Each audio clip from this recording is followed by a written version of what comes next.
Next, there will be a presentation of Team Seakorea with the title Proposal for Effective Implementation of the Ballast Water Management Convention. Please welcome Team Korea, Seakorea.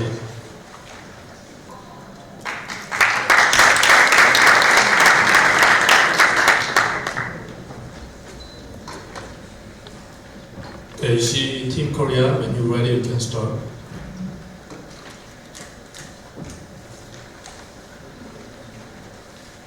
Good morning, ladies and gentlemen. We Team Seakorea are here today to propose amendments to the Ballast Water Management Convention that should be taken into consideration for its effective implementation. Our stance in today's assembly is very clear. We aim to protect the world's oceans from the transfer of invasive aquatic species. However, we believe that the current convention is not efficient enough to fulfill this very goal. But before we go on to details, I'd like to first provide the Assembly with some background information concerning this issue. I'll start by briefly explaining what ballast water is, and then move on to its significance in the context of the marine environment. Ballast water is loaded and discharged in different regions based on cargo loadage, and it typically contains a variety of biological materials, including plants, animals, and other microorganisms. But the problem with these materials is that they often include invasive species that can cause extensive environmental and economic harms to certain areas. Most of the damage are caused by the introduction of invasive species that are transported between different regions through the ballast water in ocean-going ships. The biggest examples of such species are zebra mussels and comb jelly, which are shown on this slide, but there are thousands of similar examples identified worldwide. These invasive species have disrupted the local food chain and ecosystems and also damaged the local infrastructure, causing an economic cost of billions of dollars per year. These incidents show that unregulated discharge of ballast water in the past had been the major cause of ecological crisis in the marine environments. So, in order to prevent the oceans from further damage, the IMO, through extensive discussions, have adopted the Ballast Water Management Convention in February 13, 2004. To briefly summarize its contents, the convention requires ship owners to install ballast water management systems which are approved by IMO regulations. The convention is scheduled to enter into force on September 8, 2017. However, our team has identified some regulations within the current convention that might cause inefficiencies in its implementation.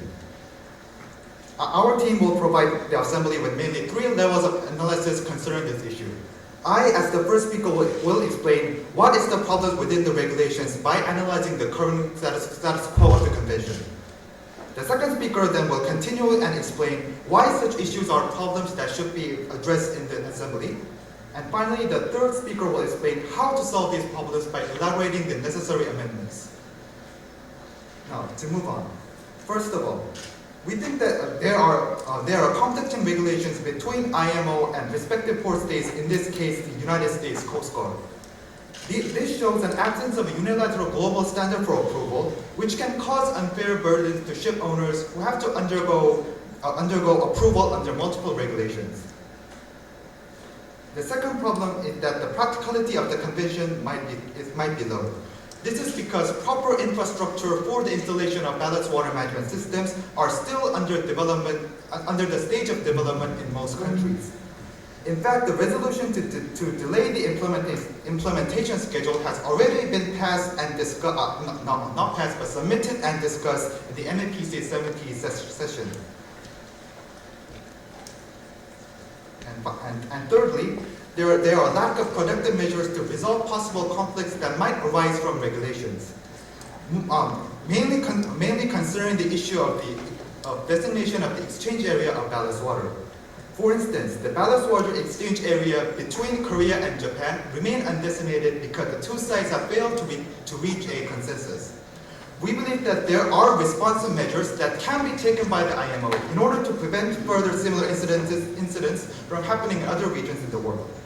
Now, the second speaker will continue our presentation by explaining why these aforementioned issues are problems that should be addressed.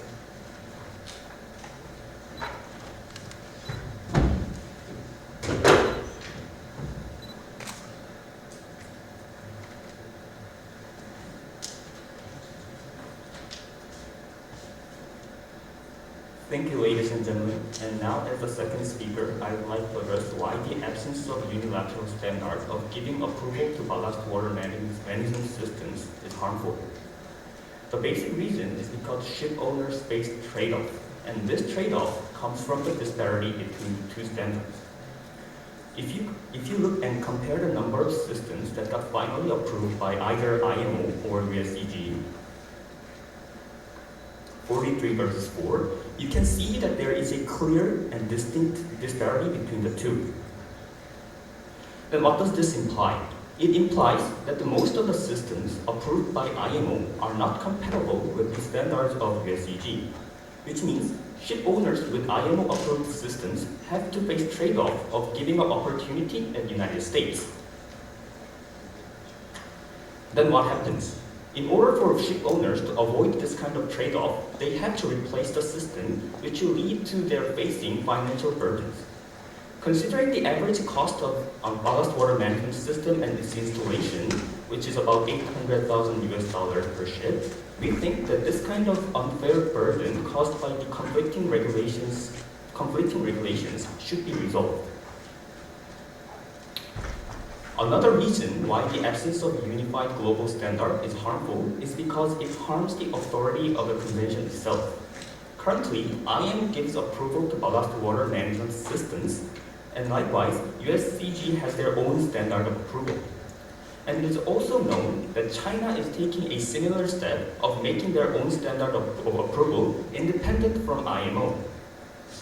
And it is also noted that the standards set by these two countries are far stricter than that of IMO. For example, while 13 Korean firms were able to receive approval from IMO, none of them, and only one of them, got approval from USCG and China, respectively. And considering the huge proportions that these two countries account for in global trade, this means that there will be huge demand for ballast water management systems that got approved by these two countries.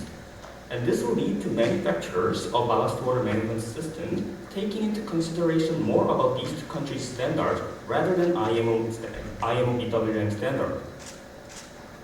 Then, in general, it will lead to the authority of BWM Convention getting weakened and deteriorated. So, it proposed IMO and its committee that there is a need for an establishment of consistent approval standard. The second problem that I'm going to analyze is regarding the application of the convention. According to the rules set by the convention, every ship owner must take renewal survey every 5 years, and when they take the renewal survey, their compliance to the conventions are checked. And considering the profit maximizing nature of ship owners, it means that they are going to install the system when the renewal survey is soon to come. However, according to the document submitted at MEPC 70th session, it is scheduled that about 8,000 ships are going to take renewal survey, which means around 8,000 ships are going to ask for installation of the system around that year. However, global dock capacity per year is only about 6,300, which means the number of ships that are possible to install the ballast water management system in 1 year is estimated at only about 6,300. From this fact, we can assume that there is a huge excess demand anticipated in the upcoming years, which makes us question the feasibility and practicality of the convention and its application. So, we propose IMO and MEPC that there is a need for an amendment that will increase the practicality of the convention. The last problem that I want to analyze is regarding the regulation about exchange area. According to Regulation B4 set by convention, party states can negotiate with each other to designate certain area for ballast water exchange. However, despite its importance, the convention rule and relevant guideline lack the protocols and preparations for the case scenario in which negotiation fails or proves to be inefficient and unproductive. However, as our team, we claim that considering the importance of exchange area, that can impact a whole country's shipping industry and finance, we think there should be a secondary measure to complement this policy and to prepare for the scenario where negotiation proves to be unproductive. So we propose IMO that there is a need for an alternative that can induce productive outcomes from this regulation. This was my part of speech, and the next speaker will talk about how, in tangible way, we can resolve these issues. Thank you.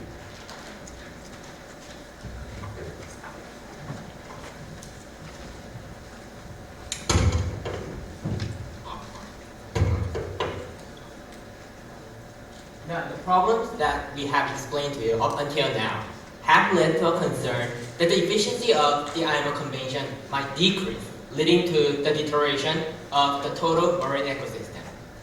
For that reason, we, Team Seakorea, proposed 3 amendments to be discussed in the 72 MEPC session. The first is a change to more effective standard of testing. Second is a change to a second renewal or intermediate survey. Third thing is about the installation of TSO, which means the Temporary Scrutiny Organization. The first amendment is related to BWM Conference 36 Regulation D2.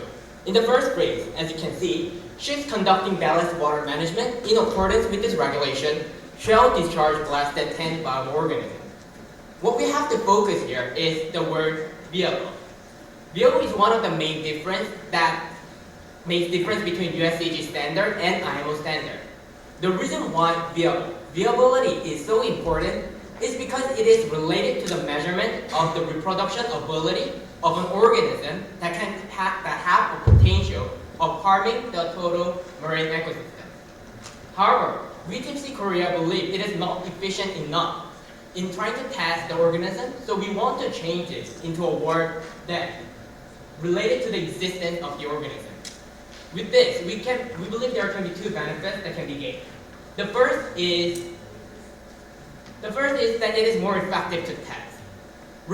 In trying to measure the reproduction ability of an organism, we have to take time in trying to see whether the organism can reproduce themselves or not. But rather, if we try to measure the existence, it will take less time, so we believe it will be more effective, and also it can become a compromise in which other countries can also accept.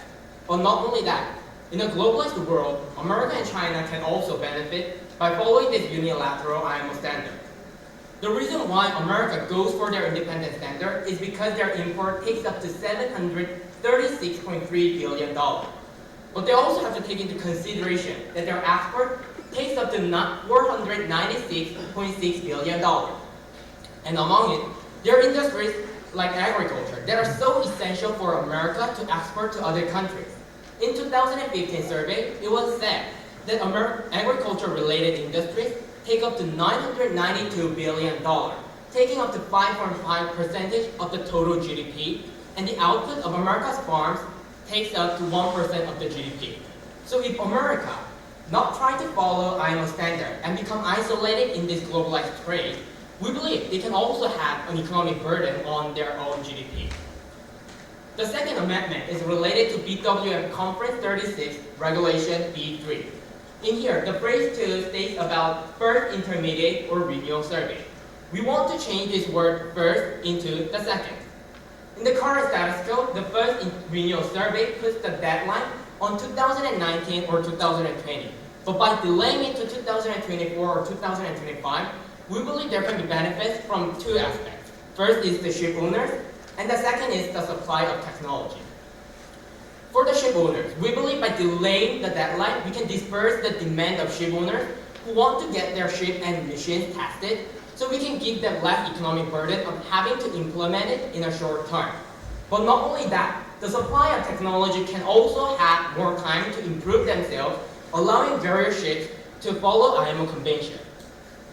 The third amendment is related to MEPC 5523 Annex 3, which is about the exchange areas. And under 5.2, we want to add another phrase, 5.3, about temporary scrutiny organization, which is made up of 2 countries from each category of IMO Council, and they are to come up with a compromise based upon the objective facts. We believe it can create some kind of a global public opinion of the necessity of the ballast water exchange areas. there can be two benefits that can be gained. First is that it makes trade more available between two adjacent countries. But not only that, even though there will be more trade, it can damage environment in less way as they can exchange in the exchange areas. The IMO goes for the slogan, safe, secure, and efficient shipping on clean oceans.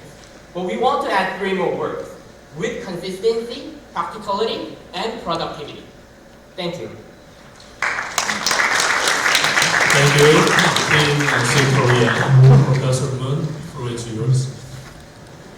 Thank you, Team Seakorea, for your presentation. As before, I'd like to come to the floor to take questions, but assessors, if you show me your intention to make questions, I'll give you opportunity to do that, okay? Well, please, raise your hands to make any questions regarding the presentation.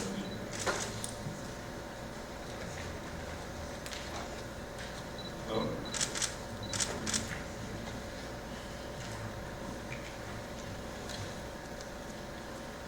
Dr. Park. Thank you for your presentations. I can understand through your presentation your proposal is, I can agree. However, some of your proposal is, I think it's my understanding is misunderstanding to the interpretation of the statement of the Honest Water Minimum Convention. I would like to say to your idea is very good to the present. The handout is 12 pages. Is to you investigate to the top service, top capacity per year, and then the global demand for installation in 2020 is right. That is a problem. However, I would like to point out to your proposal is to the 16 page is solution, the first amendment relevant to the regulation D-2 is honest water performance standard. When we refer to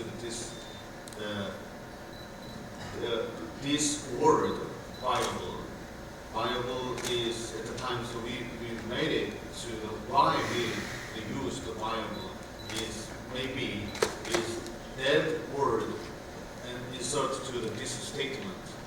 And so many the limitation of the development of honest water treatment is that strongly the chemical actions to the sea is the second pollutions we take into consideration that leads. And so my questions is relevant to the solution is to the I have questions relevant to is the system, the 9 page, the system approved by the IMO are not comparable with US standard. Is now is the phase second is development, research and development is going on. And so what is the exactly is what item is not comparable? Could you say to me? Between the IMO standard and the USCC standard. If I understood correctly, are you sir requiring for the specific product number or name or item. What is the not comparability between the USCC standard and IMO standard? What's the difference between IMO standard and the USCD standard? There are many differences between IMO approval standards and USCG approval standards, and the main idea was presented by our first speaker when he talked about viability, and that USCG standards requires all the filtering machines to kill and make organisms dead, whereas the IMO standard only requires the systems to just get rid of the reproductive ability of microorganisms. That's the fundamental differences, that's the one of the representative differences between the two standards, which makes the clear disparity between the two. What we wanted to propose in today's assembly was not focusing on that issue, whether it's just a sub-issue. What we wanted to focus was, since there is a disparity and difference between the two standards, what we wanted IMO to do was initiating a diplomatic effort to make a unilateral standard by bridging the gap, for instance, the viewpoint of organisms that my third speaker has mentioned. That was our main idea. Yeah. Thank you. Professor Schroeder. Thank you very much for your interesting presentation. Fairly quick question. You're suggesting to postpone the deadline for the implementation, and my understanding is that the main reason for that is that you think that there is not sufficient shipyard capacity to allow for such an installation. My question then is, if you postpone that to a later date, how will you encourage ship owners, in fact, to start in time so that you're not facing the same problem a couple of years later? Thank you for a thoroughly question, a great question.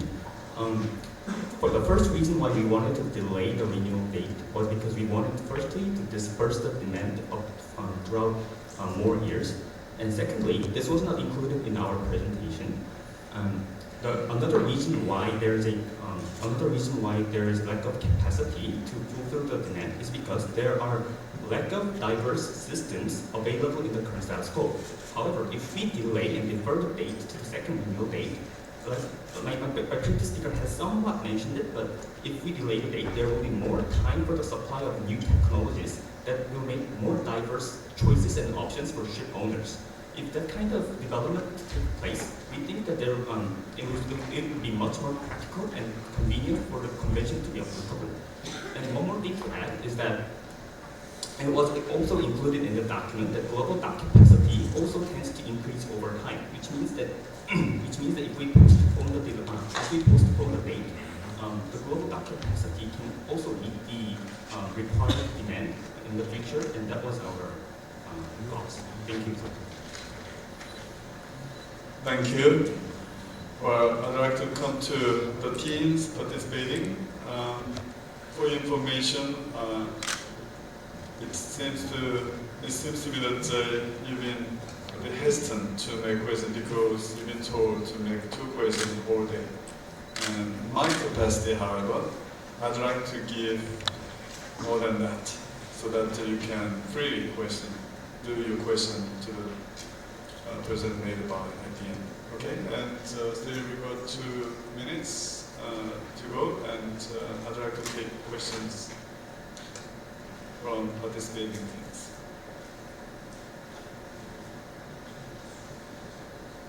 No? I don't see any hands raised. Okay, then it's time to stop. Thank you. Thank you. Second team. Thank you. Please return.